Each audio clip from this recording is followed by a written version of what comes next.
Oh, welcome in to the latest episode of that SEC podcast. I'm your host, Michael Breton. I go by SEC Mike on Twitter.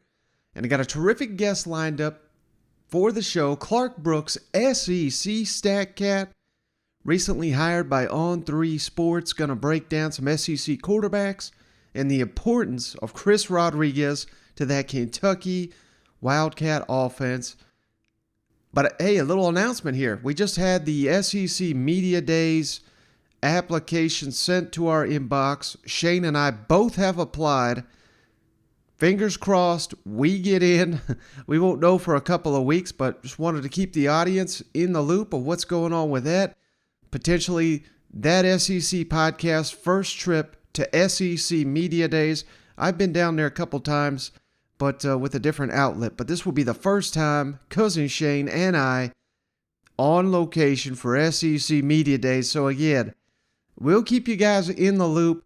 Maybe we'll have some fun plans down there. It's in Atlanta this year, not Hoover, at the College Football Hall of Fame. So, hey, we've booked reservations. We've crossed our T's and dotted our I's, just waiting on the SEC to rubber stamp our credentials to the event. So, hey, we ain't lying when we're saying the show is growing, and hopefully this is going to be the best season yet, starting with a trip down to Atlanta for the SEC Media Days 2022.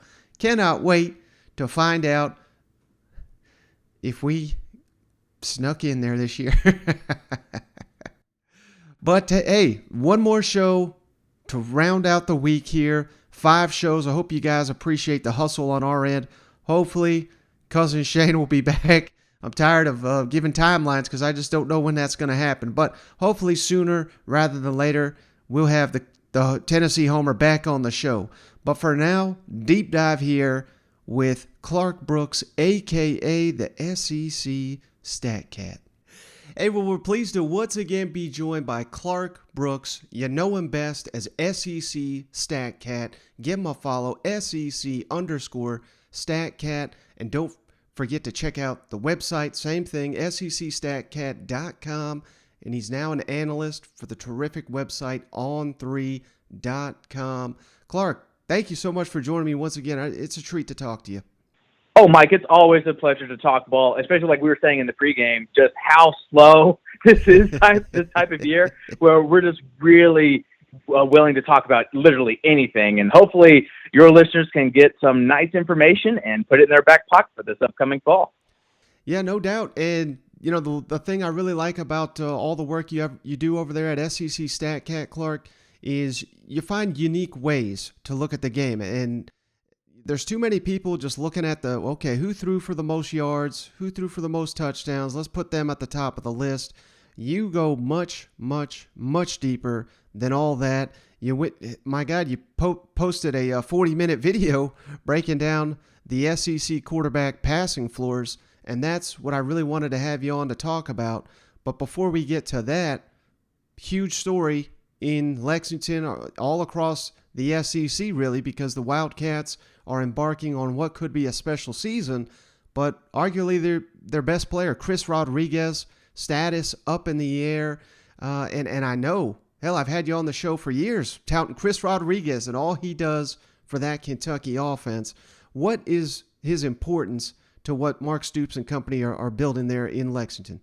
Well, in my opinion, it breaks down to 3 situations where he's just been dramatically better than what the Wildcats had. And when you look across the conference, very few, since I've been charting conference offices, have been as consistent and impactful in those 3 areas. Caping for him for 2 years, he has been efficient, impactful, but the big thing with the Wildcats is they really don't have anybody that can match his skill set. Now, I like to point to 3 certain criteria, situations where he's just been absolutely outstanding by SEC standards, by national standards. And the first is on first downs. Wildcats, under Eddie Gran, even with Liam Cohen this past season, top 3 run rate to start a set of downs. You know, a lot of teams like to establish it, Mike. You know, I think you may have heard that once or twice before. But with the run-heavy Wildcats, Chris Rodriguez, he has been incredibly successful. What do I mean by that? I mean that literally with a term I call success rate. So it is seen in other areas across the country, but success rate basically is how often are you able to keep your offense ahead of the chains in advantageous down and distance situations. So in order to be successful on first downs, you have to gain half of the yards to gain. Well, Chris Rodriguez in 2020, his success rate was the highest I've ever seen to start or set it down. 2/3 of his carries beat situational goals. And even though it took a step back this past year, basically in this span, his success rate has been 20 percentage points over the SEC mean. And I'm going to use another statistic to try and accentuate just how dominant he has been keeping Kentucky on schedule. So expected points added. This is another modern statistic where it takes basically success rate, that thing I just mentioned, with points per play. So obviously, positive points are great for offenses. Negative points are good for defenses. Well, on all rush attempts with at least 5 yards or more to gain, the average run produces a negative EPA. So just think of that. Chris Rodriguez running to establish usually would set the offense up the field, but because of how consistently efficient he is, getting those 5 yards or more in those situations has UK in a fantastic spot. This past season, Kentucky's other 2 running backs basically fell into the bottom 5 or bottom 10 across the board in any metric you want to look at to start to set downs. Big concern. The other big concern is how he's an eraser. Playing behind the big blue wall, it's a fantastic privilege. The past 3 seasons, I think Kentucky's offensive line has finished top 10 in Pro Football Focus run and pass grade. But this past season, Chris Rodriguez was hit behind the line of scrimmage on 19% of his carries, 41 by volume. That was the 4th most in the SEC. And despite that adversity, no one has been as consistent as him, negating and moving forward. Now, when you look at basic things like negative run rate, his career clip of 3.1 is more than half of the SEC average. So most folks know he doesn't move backwards too much, but we know because of that offensive line, most people tend to give them the credit. But here, I'm here to tell you, Chris Rodriguez is equally as important to that statistic as his big boys up front. So he was hit behind the line of scrimmage 41 times this past season. Almost 2/3 of them resulted in a gain. So that is what I like to call gumption conversion rate. How many times were you hit in the backfield? How many times of those carries did you result in a positive gain? 63.4 both times the back-to-back season. So no other SEC is above 50%. That should just really highlight how strong and ferocious he is at all areas of the field. And talk about broken tackle rate, which is a strong, stable metric that helps prognosticate year in, year out success along with yards after contact. Well, on these carries behind the line of scrimmage, he had a bodacious 85.7 broken tackle rate. It's absurd how strong he was and how he doesn't get the credit for that type of thing. And of course, the flip side of that is behind the chains. So when we have early first down rushing success, we have success when we're hit behind the line of scrimmage. We have okay success in short yardage situations. But when you are consistently helping get your offense back on track when they are behind the chains, no running back the past 2 seasons in the SEC has a success rate north of 40% when behind the chains besides Chris Rodriguez. How about that? Not too bad, and considering that his broken tackle rate and yak average in these instances were top 2 and top 4 respectively in that time. Fantastic. So safe to say Kentucky's got no one else on their roster that, at least at the running back position, that comes close to these metrics. Absolutely. And, I mean, looking at Kavosiey Smoke in general, when hit behind the line of scrimmage, bottom 10 in yak average, broken tackle rate, and negative run rate. Point blank, the Wildcats had yet to discover another eraser. So Chris Rodriguez had 41 carries for like 106 yards, most in the SEC. The rest of UK's attempts when they had contact behind the line, 39 attempts, 23 yards. So, yeah, I mean, I don't know if this is a big enough deal around the country. I know in SEC country, a lot of people have eyes on the situation with Chris Rodriguez, but needless to say, as you so eloquently put it, I mean, his value is astronomical to this offense, particularly, well, I wouldn't say a new scheme, but obviously a new play caller, new offensive line coach. So they really need this guy on the field, particularly against some of their SEC foes. And remind me, Mike, does Will Levis like play action? The man loves I think he does. play action. I think that really works when the defense is really concerned about a bruising bell cow between the tackles to jump up and try and clog run lanes. So it's going to be a multifaceted type of impact if he's not going to be on the field. Mm-hmm. So we'll get to more Will Levis in just a minute, but again, that was the big reason I wanted to have you on the line, Clark. Your SEC quarterback passing floors, and just real quick before we start diving into where you have some players over others, can you give us just maybe a quick analysis on why you stuck with passing floor as opposed to passing yards, passing touchdowns, completion percentage, stuff like that? Well, yeah, the volume metrics can be really, really deceiving. Jim Bob can throw for 500 yards, but Jim Bob might have been throwing screens and RPOs or routes closer towards the line of scrimmage all the time where the receivers had to do a lot of the heavy lifting and he really wasn't throwing downfield. Mm-hmm. So what passing floor attempts to do, it tries to isolate what a quarterback is in a vacuum. Now, it's not a perfect exercise, as we'll see when we talk about Hendon Hooker in a second, but it is at least an above average attempt to try and isolate these quarterbacks and to see how stable, dependable are they in structure down to down. So what is a passing floor? We're taking away aspects that could potentially manipulate the defense. So we're talking about play actions. We're also talking about screens and RPOs, like we just mentioned. Like anybody, a sixth grader, could go out and execute an RPO to perfection. It doesn't require a whole lot of mental ability or arm talent to take care of business with those types of things. And then the third aspect, or one of the aspects, is plays under pressure. Most people don't do well when there's a blitzer barreling towards them. It increases the degree of difficulty, and because pressured attempts are not as consistent down to down as clean attempts, they have a little bit more variability, they have a little bit more volatility on someone's bottom line, so we take them out as well. Same with things outside the pocket. Of course, that can happen when someone is extending, someone is escaping pressure, but you also get easy high-low rollout plays that some teams like to lean on to really maximize someone's passing lanes. Maybe they are a little on the short side, maybe they're on the mobile side, maybe they don't have the best arm to drive outside the numbers, so sometimes moving the pocket can be a way to distort someone's operation. So passing floor gets rid of all of that, Mike. No screens or RPOs, no plays outside the pocket, no pressures, no play actions. How dependable, how good can you be to standing there and throwing without guises and without adversity? You've got 4 guys listed as having a high passing floor in the SEC. Of course, you got to have Bryce Young. If you don't have him in the high category, your list is just not worth anything. The reigning Heisman Trophy winner, and no surprise, you got Hendon Hooker. What separates these two before we get into the other two?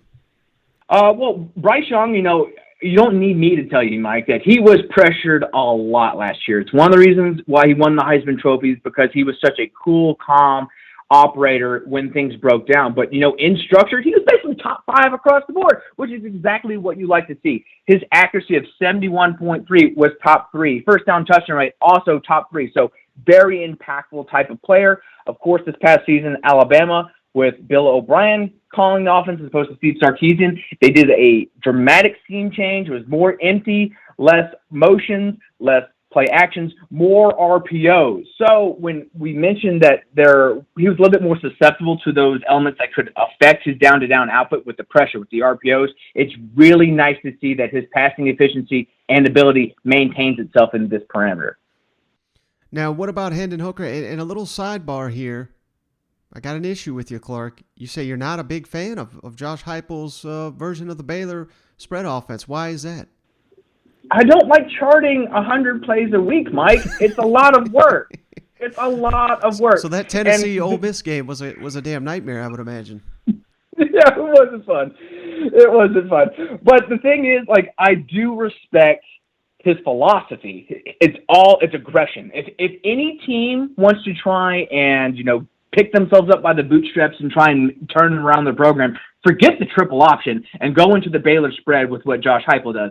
It has a lot of vertical choice routes, which for people who may not know, it's an up and down route tree where the receiver can basically run a deep go, a deep comeback, or hitch up to space. very friendly, and when you're running this at 100 miles per hour, it can really wear out back ends and really accentuate deep completions, as we saw last year. Tennessee, they don't really have the most complicated designs through the air, but they're just absolutely impactful just because of how, like I said, it's aggressive. It really does lean into making back ends pay if they're leaking or peaking towards the line of scrimmage, because the other side of that offense is the athletic and diverse run game. So they're an offense that likes to use shoot motion. Some people call this escort motion, but we saw this in the later part of the year. Alabama and Georgia both started to dabble with it a little bit more. Basically, think of it as sending your tight end, your sniffer, either out wide in a trip set or if he is inside the box on an at-the-snap motion where he is a functional blocker, right? So we saw a few of those plays where he helped set up a tunnel screen to space, and when he worked back towards the middle of the formation where he curled up like on an insert or as one of the lead blockers on a counter. When you run insert, when you run counter, when you run ISOs and straight zones and duos, and you run all of them at equal weight, and you run them at 100 miles per hour, it becomes a guessing game for defensive coordinators, and it's really, really tough. Like I said, and they're an offense that also likes to use a whole lot of play action and guises and stuff. Hendon Hooker only had 81 of these attempts in his sample this past season. That's basically 27% of his entire makeup. Only three other SECers had a lower chunk in this score sample than Hendon Hooker. But because of how the offense is just innately aggressive, his floor metrics shined. So he was throwing downfield quite often. 21% of these things resulted in a 20-yard or more completion. And less than 4% resulted in an interceptable pass attempt. He was not putting the ball in the harm's way. He was throwing the ball downfield, and he was obtaining potent results. So even though he is, quote-unquote, a game manager of sorts, he is executing the offense as designed. And as we saw last year, that can mean throwing the ball downfield as much as anyone else in the conference. Yeah, and another quarterback that I love, he's running a similar offense there based, of course, on that Baylor spread. KJ Jefferson, I think a lot of SEC fans will be surprised that he's on your list as having a high passing floor. Can you give us some insight into why Arkansas's quarterback made the cut? Very similar reasons to Hendon Hooker. Mr. Briles is a play caller very much. He puts his quarterback into positions to succeed. It might not always result in consistent down-to-down wins, but it usually does result in potent downfield gains. So I just mentioned explosive pass rate for Hendon Hooker. Well, KJ Jefferson, he's in the top 3 in that respect, and he's also in the top 4 in interceptable as well. His accuracy was only behind Will Rogers and beat Hendon Hooker. So down to down, he was putting the ball right where it needed to go, and his yards per attempt only trailed Hendon Hooker's in that respect. So yes, I think he's still a raw quarterback, but in structure, thanks to his play caller, he has one of the highest passing floors in the conference this upcoming fall. And then one of the more underrated passers, I think, in the entire country, I'm going to start calling him Jolly after you, Clark. Yes, Jolly Rogers there at Mississippi State. I mean, my goodness, he caught fire at the tail end of that season last year until obviously the Egg Bowl and the bowl game. But what is it about Will Rogers who, they love to dink and dunk there in the Mike Leach system, but he's still got a high passing floor according to your metrics? Yes, and it is because of the dinks and the dunks. So the other two guys, Hendon Hooker was a little bit more consistent than KJ Jefferson, but their floors were high because of the potency. Not the case with Will Rogers. No offense in SEC play this past season, when you're including all snaps, had a better team success rate than the Bulldogs. That matters when over half of your offensive plays beat situational goals. You're able to put defenses into pressure. Now, it's not the easiest modus operandi to string together double-digit drives every single week, every single time you're on the field, but again, it does help wear down opponents. And Will Rogers, as we saw this past season, fantastic decision maker and keeping the ball out of harm's way, because that was one of the big bugaboos as a freshman. Really high interceptable pass rate. But when I looked at his floor from 2020 entering this season, one thing was consistent: low uncatchable, high accuracy.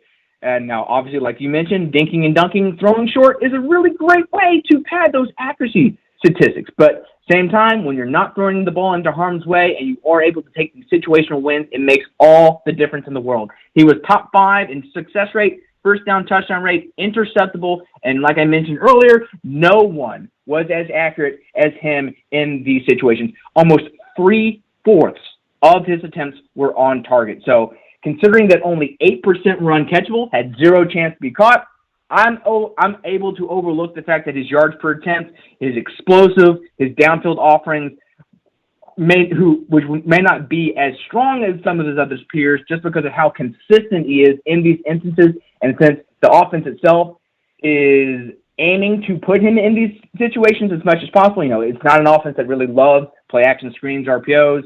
And since a lot of people just rush 3 against them, it's really, really nice to see that he is so consistent and dependable in structure. Now, the next floor down, you got it listed as passing floor okay, which, we're not sitting here bashing these guys saying they're terrible or anything, but just one notch down is Mr. Hype, first round pick. I've even heard on a podcast this week, Clark, Will Levis is going to be the next Joe Burrow. And I was like, I'm shaking my head at all this hype. I mean, he's a good player, but let's not put the cart in front of the horse. You got Will Levis as an okay passing floor. And as you like to note time and time again, I believe he went 6 weeks without completing a pass down the field. Can you tell us what do your metrics say about Will Levis? Yep. Will Levis went 5 games, 6 weeks without completing a deep ball last year. And it's damning that all of those opponents were in SEC play. Yikes! But yes, he's a toolsy quarterback. This is a buzzword for some guys. When people think toolsy, top of mind awareness will always bring up Josh Allen. Like, he is the toolsy archetype. And the thing is, he's such an outlier. But since he's such an outlier and he does things that other people can't do, people cannot help but try and chase that type of skill set. Will Levis squarely falls into that, but he's much, much closer to the Justin Herbert realm of toolsy guys than the Josh Allen guys.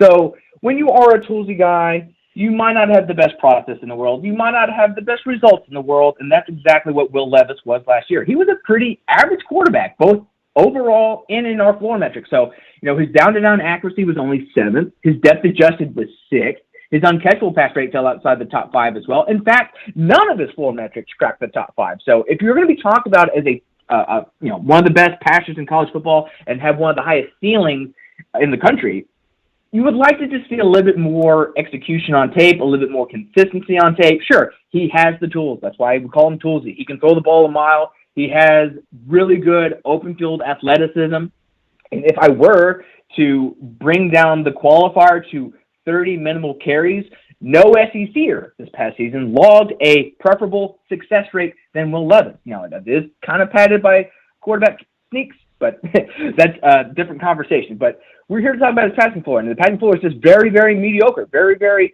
moderate, and his biggest concern is just putting the ball in the harm's way. Now, that kind of ties in a little bit to his accuracy. Some of his interceptions hit off his guys' hands, but for the most part, they were behind him where the receivers had to make adjustments. And again, that's why I track process. If you're overly going to put passes behind people, it's going to put you in more situations to have caroms, and that's going to lead to more turnover-worthy plays.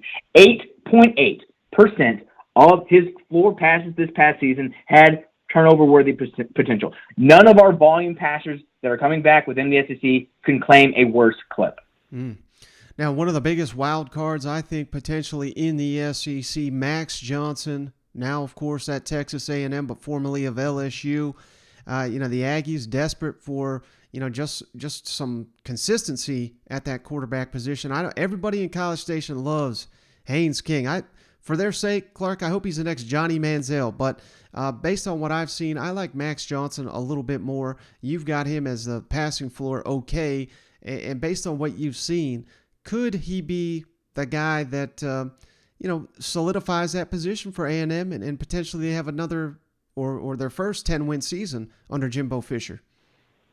Yeah, the passing floor is okay, and this is mostly because of how he's able to find his best gains as a processor, either pre-snap or directly after the ball is snapped. So His splits, when he gets rid of the ball under 2 seconds, are night and day than when he holds the ball beyond 2 seconds. Like, he's really, really bad when he has to hold. He doesn't like what he sees. When he has to throw the ball maybe into a spot where he's not as comfortable. And you see this with his deep passing. He throws a lot of ducks, a lot of underthrows, a lot of contested balls. So when he's not, in a position to recognize what he sees, he's just a much, much worse quarterback. But the thing is, I think Jimbo Fisher still has a pretty good reputation as a quarterback whisperer.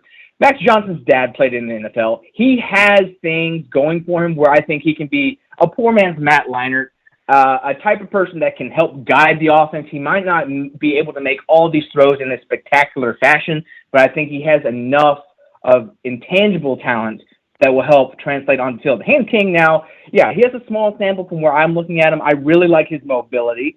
But one thing that is consistent the past 2 seasons with Jimbo, he likes to move the pocket with these past people. With Zach Calzada, Haynes King, no matter who was in there, he had no qualms moving the pocket. And, of course, with LSU this past season, that was one of the best tactics that they were able to find some of Johnson's best throws, was moving the pocket with play action. So I think that will be able to carry over, but it's going to matter the downfield accuracy. Haynes King was okay, nothing worth talking about because his sample was so low, but when we're looking at depth-adjusted accuracy, when we're looking at Mr. Johnson, I mentioned those underthrows, and it's pretty prevalent when you see that his depth-adjusted accuracy came in below 51% and would have placed in the double digits within the conference among returners.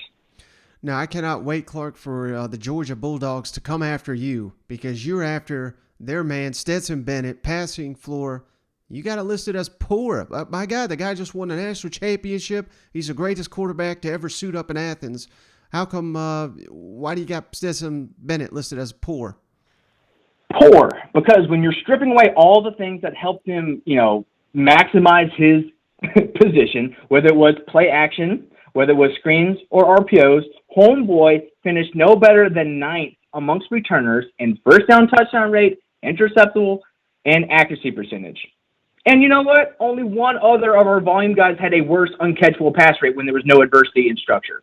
That's poor. I'm sorry. The results were fantastic. But you know what? Based on how he got those results, I have very little confidence that he'll be able to replicate that. And I even mentioned on my video, I would not be surprised if he doesn't end the year as the starter.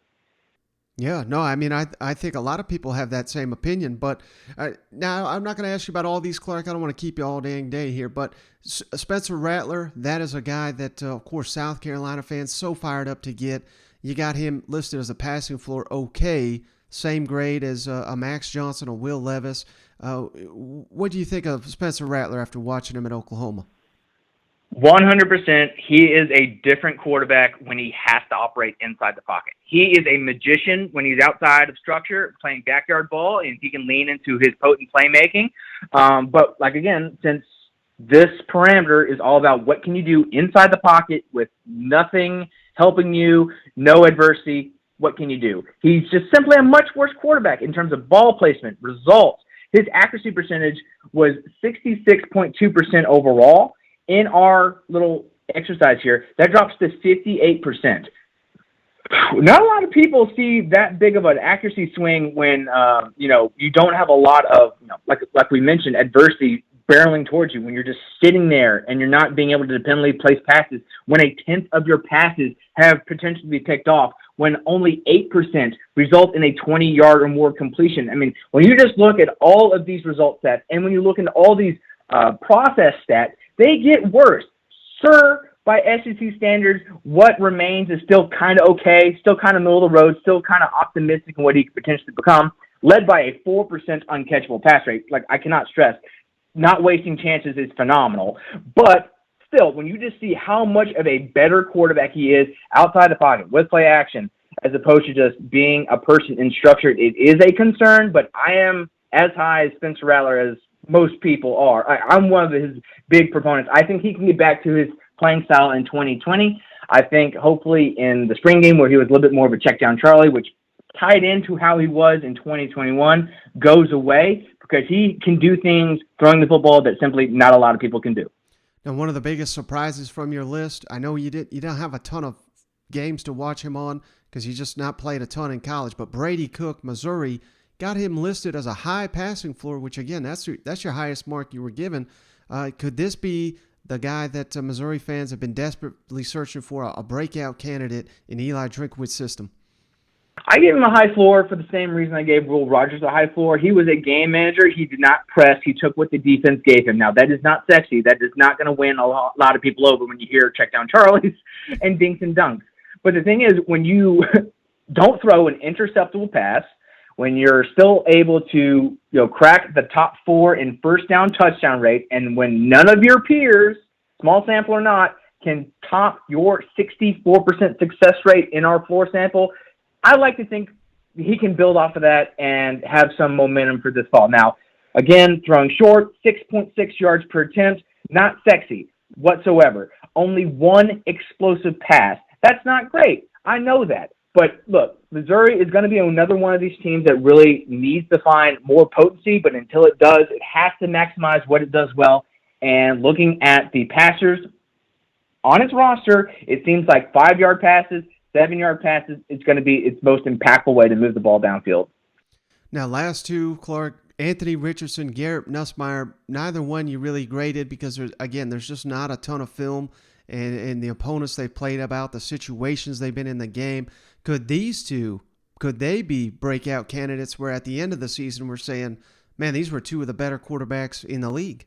I mean, Richardson, dude, I love sample sizes. I love the numbers, but like the first moments he played last year, my jaw was like, wow, this guy, he's good. Mm-hmm. He's talented. So, yes, he's one of these guys who I'm able to give a little bit of benefit of the doubt until he comes into his own, but I will not expect him to start the season strong. I do expect him to be a little bit rocky. He does throw the ball in the harm's way, and we do wonder why Dan Mullen was hesitant to put him in last year. Well, when we look at the numbers, that basically tells why. He put the ball in the harm's way, he was inaccurate, and his overall success rate was not as good as Emory Jones. What your concerns with Emory Jones aside, Anthony Richardson as a talent is an upgrade. He can throw the ball farther. He is a monster outside the pocket. He can really put defensive coordinators into a bind just because of how he can just maximize his situation. But I'm just a little bit hesitant on how impactful he'll be right out the gate because I still need to see that his accuracy improves and his decision-making improves. And after all, he is playing in the new offense, so hopefully that learning curve is a little less short. Now, Garrett Nussmeier, I like his ceiling more than any of the other LSU passers. After watching the spring game, it felt like that scene from The Office. You like The Office, don't you, Mike? Oh, yeah. Okay, so it's season 3. They're doing the Amazing Race sales meeting. They're breaking out into teams. Pretend I'm Stanley for a second. All right, Stanley, it's your time to pick somebody. Pass. I don't like any of these guys. And then after looking around, I guess I'll take the kid, and that would be Garrett Nussmeier. Just because he has a little bit of a higher ceiling. Like we saw this last year. He was a heat seeker. He was not afraid to put the ball in harm's way. He was throwing the ball downfield with zeal. 14.4 average depth of target. Again, small sample size, but if that was averaged out over the course of the SEC season, no one would have put up a higher clip. So with that degree of difficulty, throwing the ball downfield, now his down-to-down accuracy was not going to be as strong. But just because of how he can effortlessly drive the ball downfield, and he does have that type of skill set, I just think he offers more to this LSU offense more than Jaden Daniels, who really has to get by using his legs. And if a quarterback has to lean on his legs, I don't like how he's going to perform potentially at the next level. Wow. Just a wealth of information there from Clark Brooks. Really appreciate you. As always, give him a follow at SEC_StatCat. No one's doing it like Clark does. And check out his website, of course, SECstatcat.com, and check out his work at on3.com. Clark, thank you for all this time. I truly do appreciate it.